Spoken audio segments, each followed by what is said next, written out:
الان از اونه از آن جهنم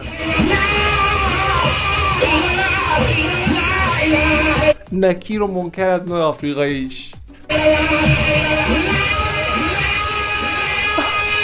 آجی پشت تشنج کرد خواهرش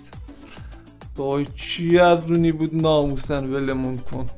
نسل جدید رپاس یا 3 دقیقه بعد چی؟ بخون دیگه در کیف دوستان الان توجه کنید کیف بخون کش نگاهم جموم در مانده چشمم